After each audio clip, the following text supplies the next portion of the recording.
बिस्मिल्लाहिर्रहमानिर्रहीम। अस्सलाम वालेकुम students, welcome back to my class. आज हम सर्कुलर मोशन वाला चैप्टर स्टार्ट करने जा रहे हैं और इस चैप्टर को मैं आपको एंटीजर्स के पॉइंट ऑफ व्यू से कवर करूंगा और जितने भी टॉपिक्स आपके सिलेबस में कवर करने होंगे मैं सारे इंशाल्लाह जल्द से जल्द कवर करूंगा। तो सर्कुलर मोशन का जो आज का टॉपिक मैंने डिस्कस करने वाला हूँ वो है आपका एंगुलर डिस्प्लेसमेंट का टॉपिक। देखिए मेरे लेक्चर का जो तरीका का कुछ यूँ होता है कि पहले तो मैं कुछ ओवरव्यू देता हूँ लेक्चर का, जो आप पहले पढ़ चुके हैं इंटरमीडिएट की क्लासेस के अंदर, ए लेवल्स के अंदर। आपको चीज़ें पहले से पता होनी चाहिए, एटलीस्ट आपको इतना पता होना चाहिए कि एंगुलर डिस्प्लेसमेंट क्या होता है। तो मैं जिस इसको एक रिव्यू करूँगा और फिर उसके बाद मैं आपको उसके क्वेश्चंस करवाऊँगा कि आपने कैसे क्वेश्चंस को अटैम्प्ट करना है।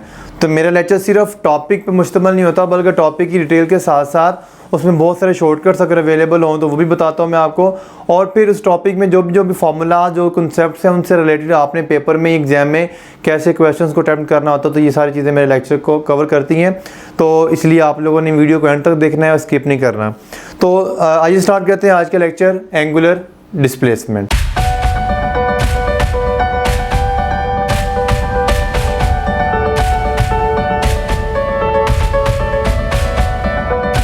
तो एंगुलर डिस्प्लेसमेंट को स्टार्ट करने से पहले मैं दो चीज़ें सर्कल से रिलेटेड बता देता हूं कि सर्कल से रिलेटेड दो चीज़ें, बस आपके पास फर्ज कर लें जी ये सर्कल है।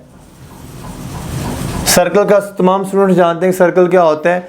तो सर्कल का अगर रेडियस आर है ये वाला, तो एक चीज़ सर्कमफेरेंस बोली जाती है। क्या बोली जाती है जी? Circumference.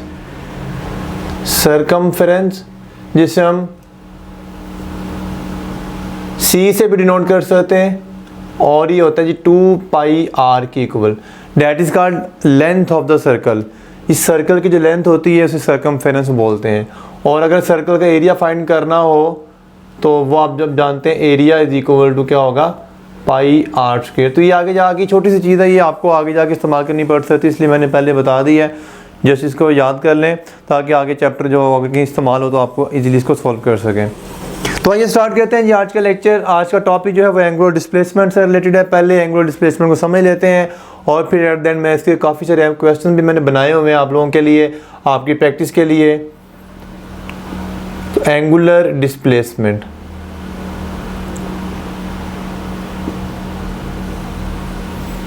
What is angular displacement? Displacement के बारे में आप जानते हैं कि फर्स्ट क्या आपके पास एक बॉडी है जो कि सर्कुलर पाथ पे ट्रेवल कर रही है। Suppose this is a point P and this is travelling on a circular path. तो इसकी पोजीशन फर्स्ट के लिए बॉडी यहाँ पर आ गई है, इसे P1 कह देते हैं एंड दैट इज P2। तो इसकी पोजीशन चेंज हो गई है। तो चेंज इन पोजीशन हम क्या लिखेंगे? Change in position on a circular path. Circular path पे जो पोजीशन में चेंज आता है उसे हम बोलते हैं एंगुलर डिस्प्लेसमेंट। इसे हम इन अदर वर्ड्स में भी कह सकते हैं angle subtended at the centre of circle. अब आपके सामने फर्ज कर लें जी कि ये अगर सर्कल का सेंटर है तो एक रेडियस इसका ये वाला बन गया और एक पोजीशन इसकी ये वाली आ गई, ये सेंटर आ गया O। तो इनके दरमियान में जो एंगल बन गया ये आ गया एंगल थीटा। तो ये जो सेंटर पे एंगल बना है इस एंगल को बोलते हैं एंगुलर डिस्प्लेसमेंट। अब ये थीटा फाइंड कैसे किया जाता है?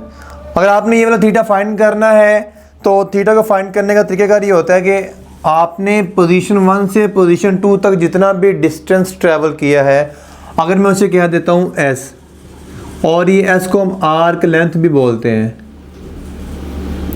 सर्कुलर पाथ पे आपने जो भी डिस्टेंस ट्रैवल किया है, जितना भी ट्रैवल किया है उसे आर्क लेंथ बोला जाता है। तो आपने पोजीशन 1 से पोजीशन 2 तक जो भी डिस्टेंस ट्रैवल किया उसे हम S से डिनोट कर रहे हैं और इसे R से आर्क लेंथ कहा जाता है। और अगर ये इसका रेडियस R है, ये वाला भी रेडियस R है और ये रेडियस भी क्या है, R है, तो आपने करना क्या है, ये थीटा अगर फाइंड करना हो तो ये थीटा फाइंड करने का जो रिलेशन होता है थीटा इज इक्वल टू आप क्या करेंगे जी, आर्क लेंथ जो भी आपकी कवर हुई है डिवाइडेड बाई रेडियस। इसे हम लिख सकते हैं S/R। ठीक है जी। अच्छा, इसका एक और फॉर्मूला भी बुक में लिखा हुआ है हमारी, मैं वो भी यहाँ पे डिस्क्राइब कर देता हूँ। सपोज करें आपके पास ये सर्कल है एक, और आपका सपोज करें कि इस सर्कल के जो मैं जिस प्लेन में बना हुआ है उसके वो एक्सिस बना देता हूँ। फ़र्ज़ कर लें जी इसका y एक्सिस है और ये इसका क्या है जी x एक्सिस है। This is x axis and this is y axis. और आपकी जो बॉडी है वो इनिशियली इस पॉइंट पर मौजूद थी पोजीशन 1 पर। तो पोजीशन 1 पर जो उसने एंगल कवर किया हुआ है सेंटर पे, उसका रेट अगर इसका एंगल फ़र्ज़ कर लें ये आ जाता है जी θ1। और बॉडी इस सर्कुलर पाथ पे ट्रैवल करके इस पॉइंट के ऊपर आ जाती है P2 के ऊपर। तो अब P2 पे जो एंगल होगा वो भी देख लेते हैं। तो P2 पे जो एंगल आएगा, सपोज करें ये वाला एंगल आ गया θ2। तो आपको तो एंगल का पता होना चाहिए कि एंगल हमेशा विद एक्स एक्सिस मेजर किया जाता है। तो पोजीशन 1 पे इसका एंगल θ1 बना था, पोजीशन 2 पे एंगल θ2 बना है। लेकिन हकीकत में बॉडी P1 से P2 गई है, तो P1 से P2 कितना एंगल कवर किया होगा उसने। तो ये वाला जो एंगल होगा P1 से P2 के दरमियान में, ये वाला हम इसे थीटा या डेल्टा थीटा भी कह सकते हैं। और ये डेल्टा थीटा किसके इक्वल होगा, this delta theta is equal to θ2 minus θ1। अब θ1 कैसे फाइंड करना होगा आपको, ऊपर वाले फॉर्मूले के मुताबिक। आप θ1 की जो भी यहाँ पे आर्क लेंथ बनती है उसको रेडियस से डिवाइड करेंगे। फिर θ2 के मुताबिक जो भी इसकी आर्क लेंथ बनती है उससे थीटा से रेडियस से डिवाइड करेंगे। फिर दोनों को माइनस करेंगे तो वो बॉडी का एंगुलर डिस्प्लेसमेंट निकल आएगा जो उसने कवर किया है। तो एक्चुअली में जो बॉडी ने डिस्प्लेसमेंट कवर किया वो P1 P2 के दरमियान वाला एंगल है, जिसे हम डेल्टा थीटा या थीटा भी कह सकते हैं। तो यही एक्चुअली में डिस्प्लेसमेंट है जिसे हम एंगुलर डिस्प्लेसमेंट कहते हैं। तो angular displacement just an angle जो सर्कल के सेंटर पे क्या होता है, सबटेंड होता है। तो ये फॉर्मूला आपके सामने आ गया। अब यहाँ पे एक बड़ी इंपॉर्टेंट बात है कि हमारी बुक में एक बात लिखी गई है कि थीटा वेक्टर क्वांटिटी है अगर ये स्मॉल हो, और थीटा एक स्केलर क्वांटिटी है अगर ये लार्ज हो। अब ये कैसे मुमकिन है कि थीटा स्केलर भी हो थीटा वेक्टर भी हो।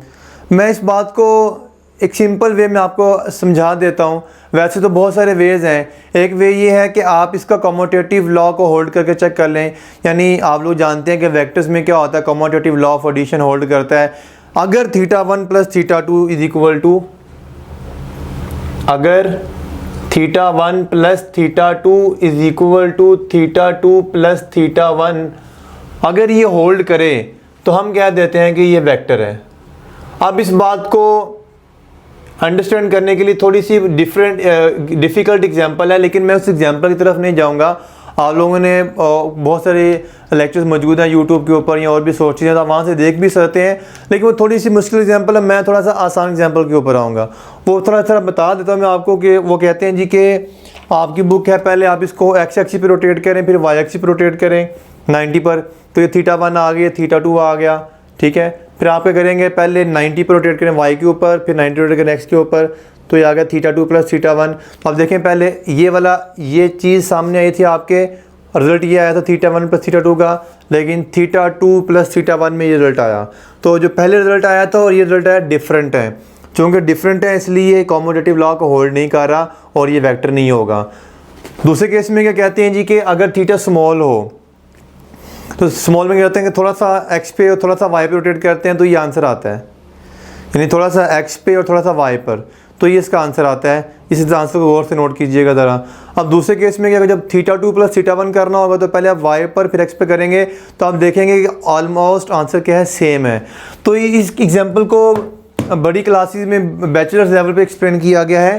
तो इस अगर ये इक्वल आ जाते हैं तो वेक्टर होगा, अदरवाइज स्केलर होगा। मैंने अभी करके दिखा दिया आपको। मैं आपको इससे आसान तरीका बताता हूँ, फिलहाल मैं लिख देता हूँ।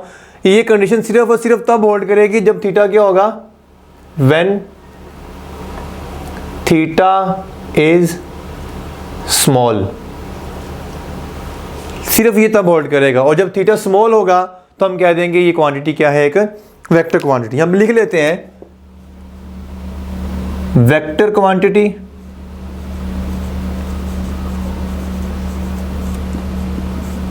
when theta is small। और डायरेक्शन भी बता देता हूँ, फिर मैं इसको एक आसान तरीके से समझा देता हूँ। अगर वेक्टर क्वांटिटी होगी तो डायरेक्शन क्या होगी, डायरेक्टेड अलोंग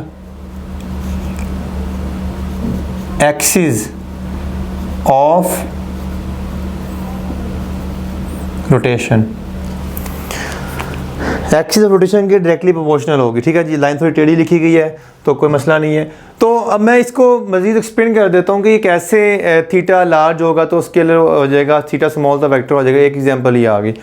दूसरा तरीकाकार मैं आपको इस फॉर्मूले से एक्सप्लेन करता हूँ। मैं देखिए फॉर्मूला लिखा है theta is equal to S over R. इसी फॉर्मूला से देखिएगा ज़रा, ये आपके सामने ऐसा ही थीटा है।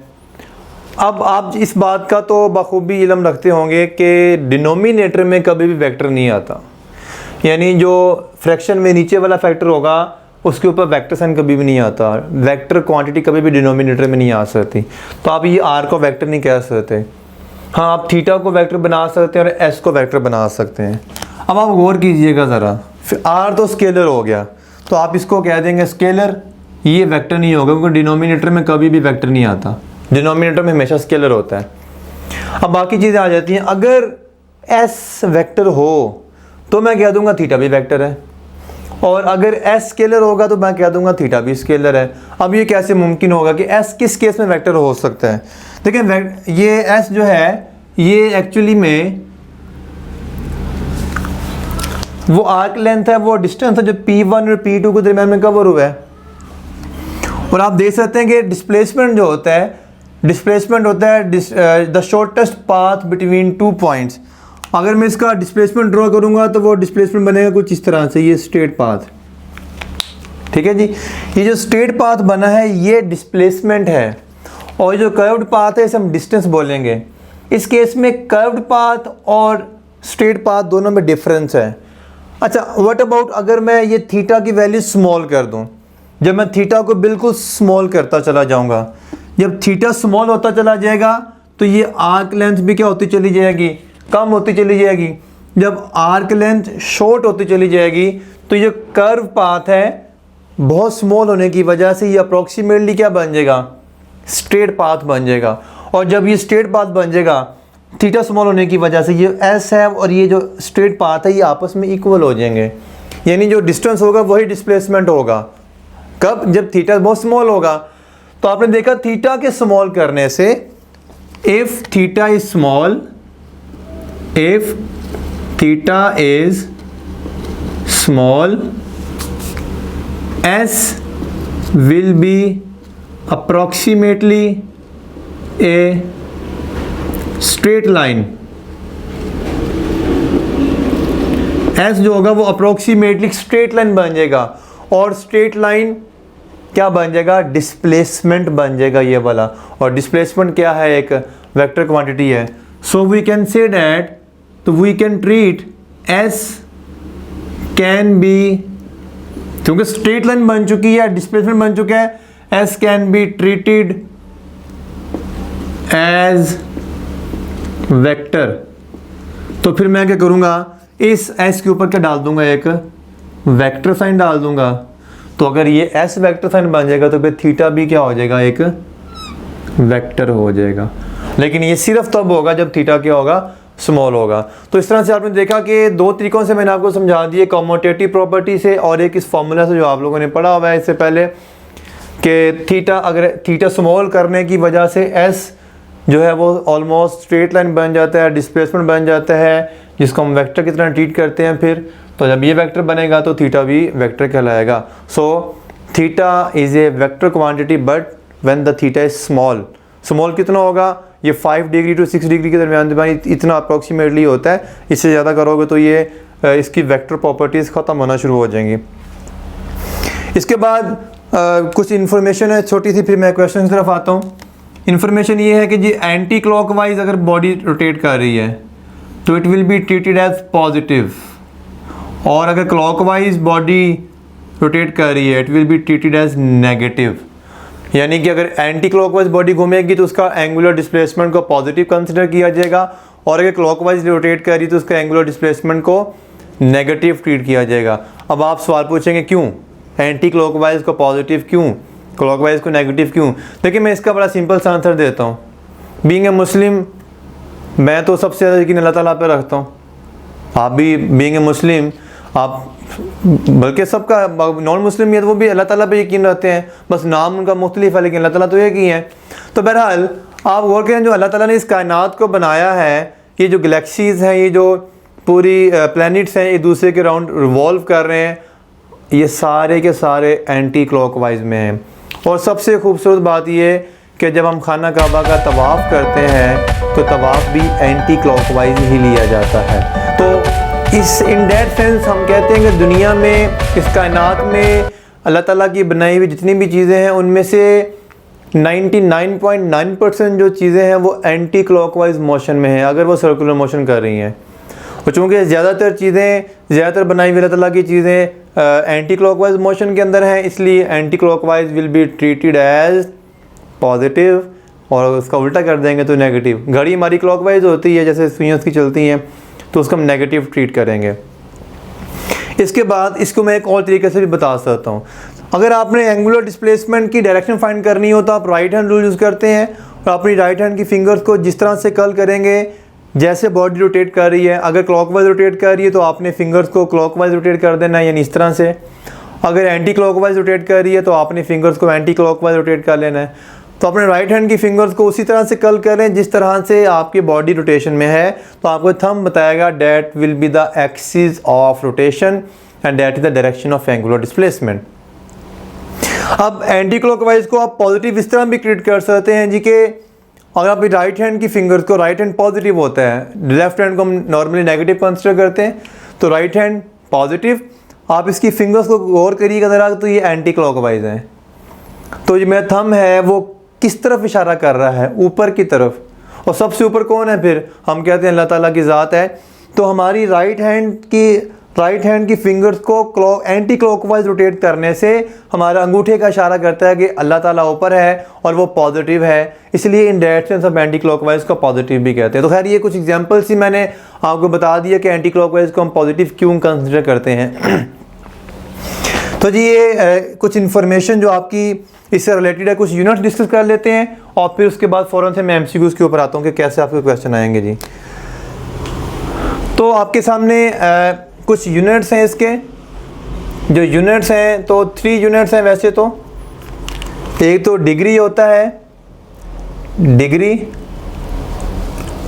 रेवोल्यूशन और रेडियन। और इसमें से जो SI यूनिट होगा वो कौन सा होगा?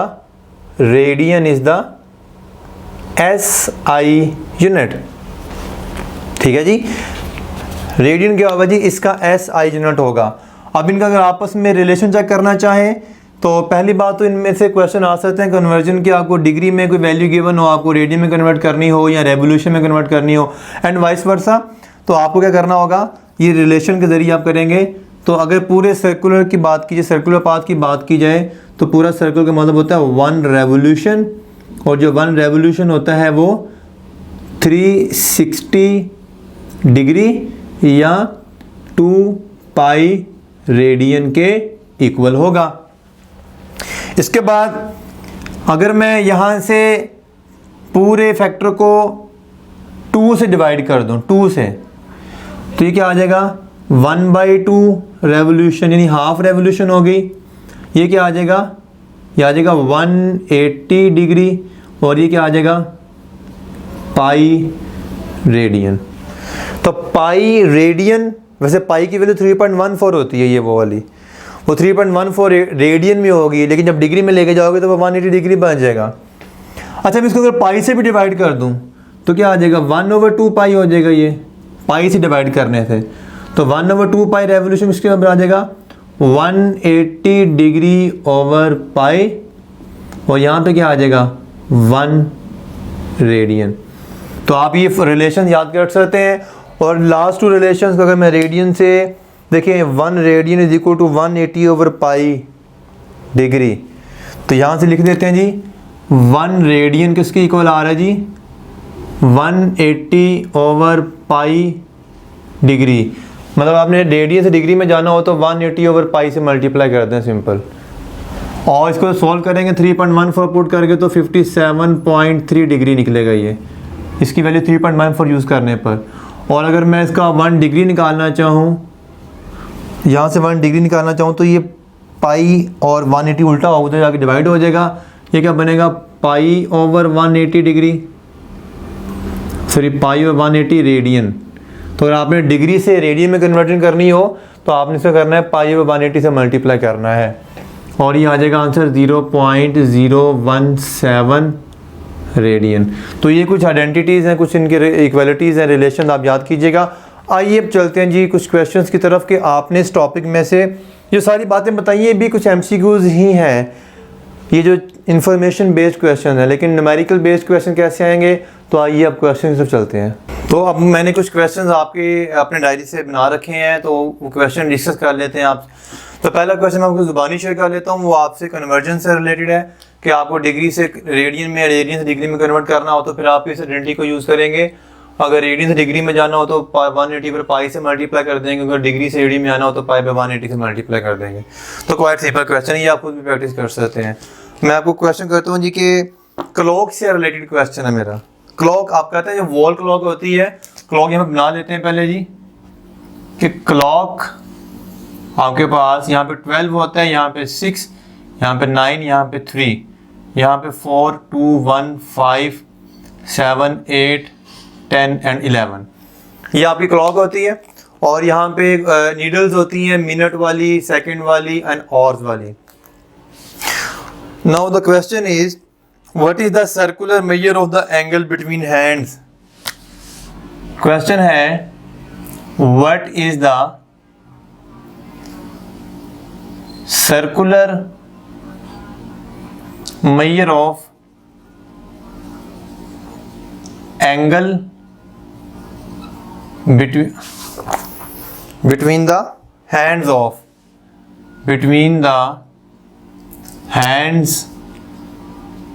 of a watch at 4 o'clock। कहता जी 4 बजे में, तो आप बताएं एंगल क्या बनेगा नीडल्स के दुनिया में। देखिए 3 सुइयां होती हैं, मिनट होती है, और होती है, और सेकंड वाली होती है।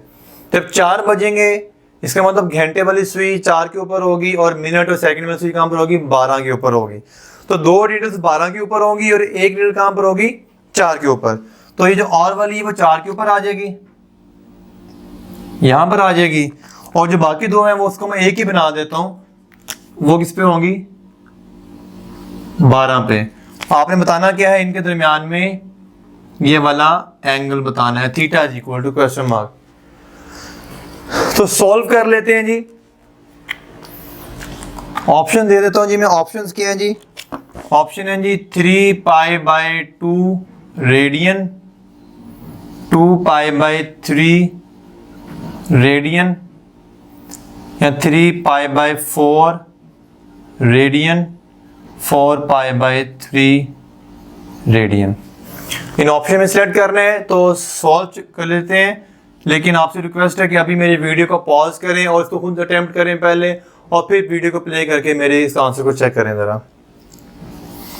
आप जानते हैं कि जी अगर ये वाली और हैंड है तो और हैंड पूरे चक्कर में कितना टाइम कवर करती है, 12 और पूरा चक्कर होगा। और पूरे चक्कर में कितने रेडियन होते हैं हम पहले लिख चुके हैं कि अगर कंप्लीट रेवोल्यूशन हो जाए तो 2π रेडियन होते हैं। तो 1 रेवोल्यूशन का मतलब होगा 12 और वो किसके बराबर होगा, 2π रेडियन के। तो यहां से हमें कितने आवर्स के लिए चाहिए, ये तो 4 आवर्स बनते हैं। तो इसका मतलब पहले हमें लगाना पड़ेगा, इसको पहले 12 से डिवाइड कर लेते हैं, डिवाइड बाई 12 तो क्या आएगा, 1 hour is equal to 2π/12 radian.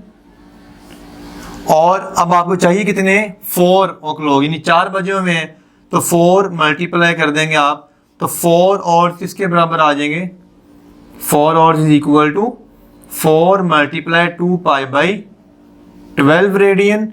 तो ये क्या आ गया 2π/3 रेडियन।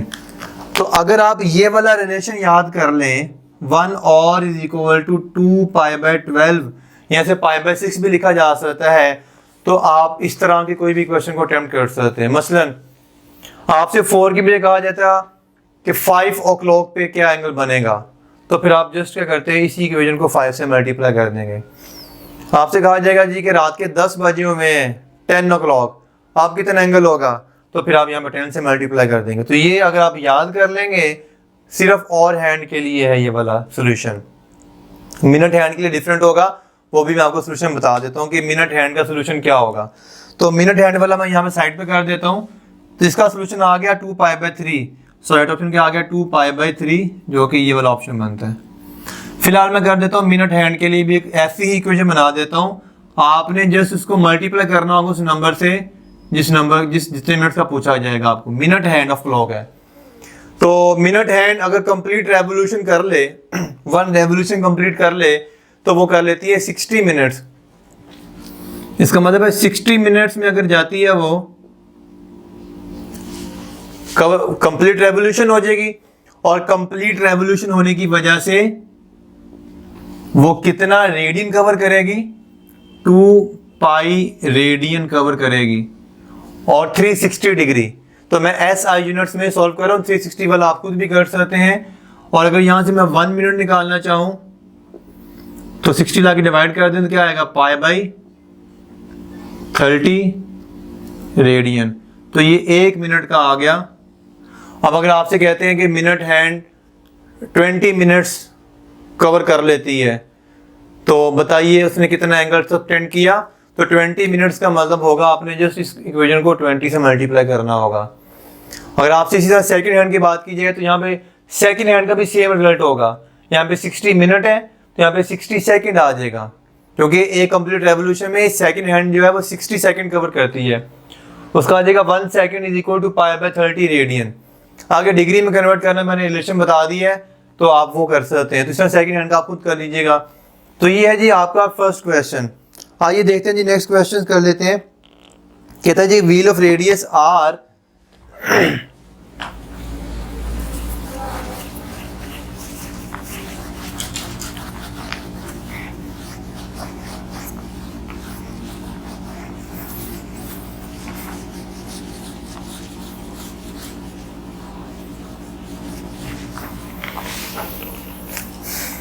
क्वेश्चन है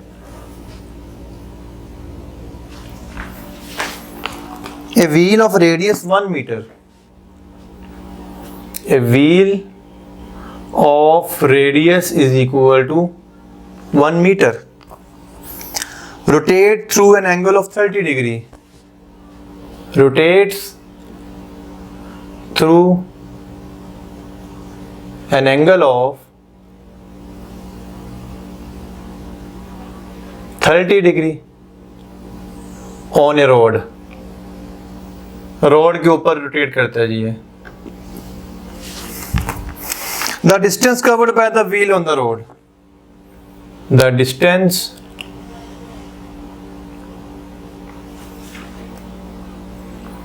covered by the wheel on the road is, options देख लेते हैं जी। π/3 मीटर, π मीटर, π/6 मीटर, π/2 मीटर। तो हम ऐसा फॉर्मूला जानते हैं क्या जिसमें एंगल भी आता हो और डिस्टेंस भी आता हो? तो यस, हम एक फॉर्मूला पढ़ चुके हैं इससे पहले। S is equal to r theta.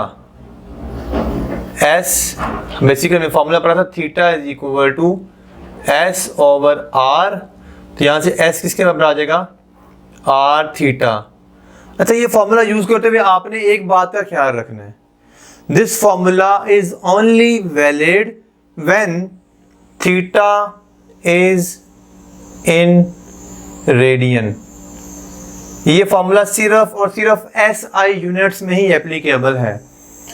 अगर आप इस फॉर्मूला में थीटा डिग्री में पुट करेंगे तो ये फॉर्मूला गलत हो जाएगा। इस फॉर्मूला की लिमिटेशन याद रखनी है आप लोगों ने।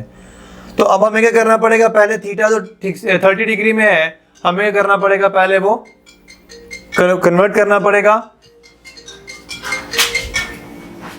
तो पहले हमें थीटा को कन्वर्ट करना पड़ेगा, और थीटा को कन्वर्ट करने के लिए हम क्या करेंगे, इसे पहले इक्वेशन नंबर 1 कह लें आप। थीटा 30 डिग्री है, हम पहले जानते हैं कि pi degree, pi radian 180 degree की इक्वल होता है। Pi radian is equal to 180 degree. अब यहाँ से पहले निकालें 1 रेडियन, सॉरी, और 1 डिग्री आपके पास किसके बराबर आएगा, पाई बाई 180 रेडियन। अच्छा, यहाँ पे आपको 30 डिग्री चाहिए तो 30 से मल्टीप्लाई कर दें आप। 30 डिग्री क्या होगा, 30 मल्टीप्लाई पाई बाई 180 रेडियन, तो 0 से 0 कैंसिल, तो ये आ गया पाई बाई 6। 30 डिग्री आ गया जी पाई बाई 6 रेडियन। आप इस फार्मूले में पुट करें ज़रा, क्या सॉल्व करेंगे आप, S is equal to R theta, S is equal to R की वैल्यू देखें गिवन है 1, और थीटा रेडियन वाला पुट करना है आपने pi by 6, and that is equal to pi by 6 metre. So right option क्या आ गया जी, पाई बाई 6 मीटर। तो आपने इस फार्मूले को यूज़ करते हुए एक बात का ख्याल लाजमी रखना है कि ये फार्मूला सिर्फ और सिर्फ रेडियन के लिए ही एप्लीकेबल है जी। नेक्स्ट मज़ीद क्वेश्चंस हैं, बस डिफरेंट टाइप के क्वेश्चंस। अब ये क्वेश्चन ऐसा भी आएगा, देखिएगा आप उसमें थोड़े से कंफ्यूज भी होंगे कि ये फार्मूला इस्तेमाल कैसे करना है। पहले तो फार्मूला का मैंने बता दिया कि आपने रेडियन में यूज़ करना है, अदरवाइज यूज़ नहीं करना आपने। क्लॉकवाइज वाला मैंने करवा दिया, क्लॉक वाला, मिनट वाला भी लास्ट क्वेश्चन करते हैं जी। The very important question, the question is a torch light beam is directed to the wall. A torch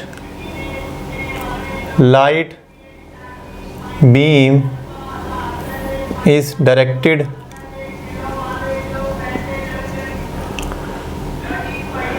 to a wall. If the beam is to have diameter of 100 centimeter, if the beam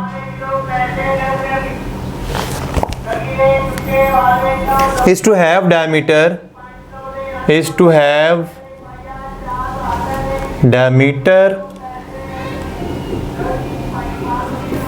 ये question साथ साथ attempt करते चले जाएं और फिर बाद में मेरा सोल्यूशन देखिएगा। Diameter of 100 centimetre, how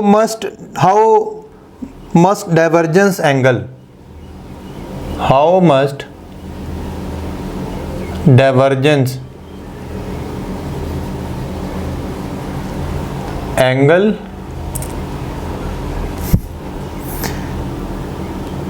B for the beam.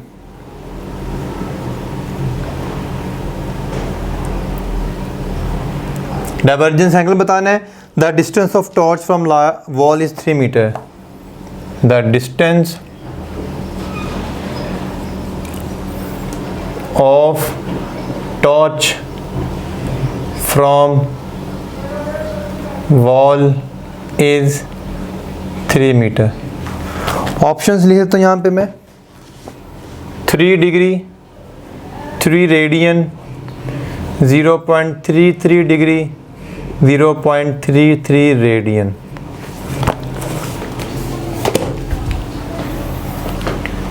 देखिए पहले इस क्वेश्चन को अंडरस्टैंड करें।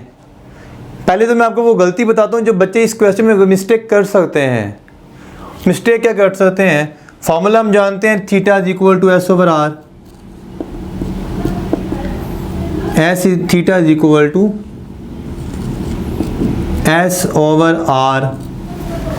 एस यहाँ पे डिस्टेंस है और आर रेडियस है। अच्छा अगर यहाँ पे मैं डिस्टेंस कितना है, डिस्टेंस तो 3 मीटर है, 3 मीटर पुट कर दिया। आर रेडियस होता है, हमें डायमीटर गिवन है तो डायमीटर का हाफ करेंगे रेडियस हो जाएगा। अब डायमीटर कितना है 50 सेंटीमीटर, सॉरी 100 सेंटीमीटर। तो अगर ये डायमीटर 100 सेंटीमीटर है तो रेडियस कितना हो जाएगा पता है? डायमीटर रेडियस तो डायमीटर हाफ होता है। 50 सेंटीमीटर को कन्वर्ट कर लें 0.5 मीटर, ये तो आंसर आ जाएगा 6। आंसर डिग्री में आएगा रेडियन में आएगा? ऑब्वियसली रेडियन में आएगा। अच्छा, ये ऑप्शन तो कहीं पर भी मौजूद नहीं है। अब हम क्या करेंगे?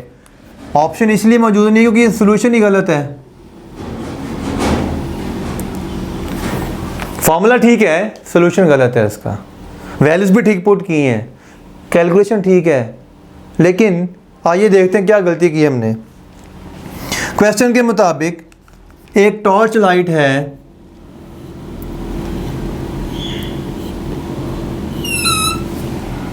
और ये टॉर्च लाइट रोशनी इस तरह से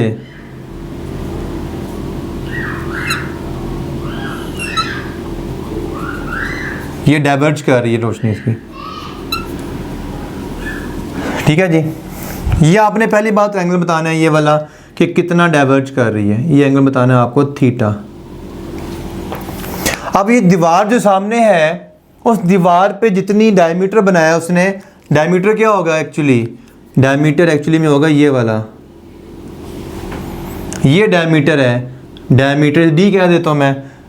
कितना गिवन है आपको? 100 सेंटीमीटर। और टॉर्च लाइट का दीवार से कितना फासला है? ये जो डिस्टेंस है एस, डिस्टेंस को ऐसे डिनोट करते हैं 3 मीटर है। गलती कहाँ पर हो रही है हमसे? हमने आंसर क्यों 680 निकाला? सुनिएगा ज़रा। आप शुरू में जब मैंने डायग्राम बनाई थी, इस डायग्राम को दोबारा बना लेते हैं ताकि इस क्वेश्चन को अच्छे से अंडरस्टैंड कर सकें। लास्ट क्वेश्चन है आज का। ये सर्कल है और ये सेंटर है आपके पास, और ये आपके पास यहाँ पे बना थीटा, और हमने कहा था ये चीज़ क्या होती है? Arc length. ये आ गया आर्क लेंथ, जिसे हमने एस से डिनोट किया था। और ये क्या था? रेडियस, जिसको हमने आर से डिनोट किया था। अब जरा इस डायग्राम को इस डायग्राम से कंपेयर कीजिएगा ज़रा। तो आर्क लेंथ अगर अप्रोक्सीमेटली स्ट्रेट लाइन हो जाए, ये चीज़ हो जाए, तो फिर इस डायग्राम को जब इस डायग्राम से कंपेयर करें तो डायमीटर एक्चुअली में यहाँ पर क्या चीज़ आएगी? Arc length. वैसे आर्क थोड़ी कर्व होती है लेकिन ये स्ट्रेट लाइन है, तो ये आर्क लेंथ डी बेसिकली क्या है यहाँ पे? डी इस फार्मूले में, इस फार्मूले में जो एस है ये जो आर्क लेंथ को डिनोट करता है। आप देखें सोल्यूशन इसका राइट। थीटा हमने पढ़ा था आर्क लेंथ ओवर रेडियस, ये फार्मूला पढ़ा था आपको। सिंबल जो मर्जी यूज़ कर लें, आर्क लेंथ के लिए एस कर लें। यहाँ पर जो आर्क लेंथ है वो डी है, आर्क लेंथ इज डी, यानी कि 100 सेंटीमीटर यानी कि 1 मीटर आ जाएगा ये तो। और यहाँ पे जो इस सेंटर से डिस्टेंस आ रहा है ये एस, जिसको हम डिस्टेंस कह रहे हैं, ये डिस्टेंस एक्चुअली में क्या है? रेडियस है, क्योंकि ये यहाँ से लेकर यहाँ तक का फासला एस को ड्रॉ कर रहा है, वो आर है बेसिकली यहाँ पर, यानी रेडियस। और वो कितना है? 3। तो आंसर कितना है? थीटा इज इक्वल टू 1/3 या 0.33। आंसर क्या आ गया रेडियन में? सो राइट ऑप्शन इज 0.33 रेडियन। तो ये थे आज का बेटा लेक्चर। तो सिर्फ लेक्चर, ना सिर्फ लेक्चर की अंडरस्टैंडिंग क्रिएट की गई, बल्कि आपको उससे रिलेटेड जो क्वेश्चंस आ सकते हैं न्यूमेरिकल बेस्ड वो भी बताया गया, और जो इन्फॉर्मेशन बेस्ड वो मैंने शुरू में आपके लेक्चर में कवर कर दिया। तो नेक्स्ट लेक्चर इंशाल्लाह बहुत जल्द आपके पास आएगा। तब तक अपना ख्याल रखिएगा। अल्लाह हाफिज़।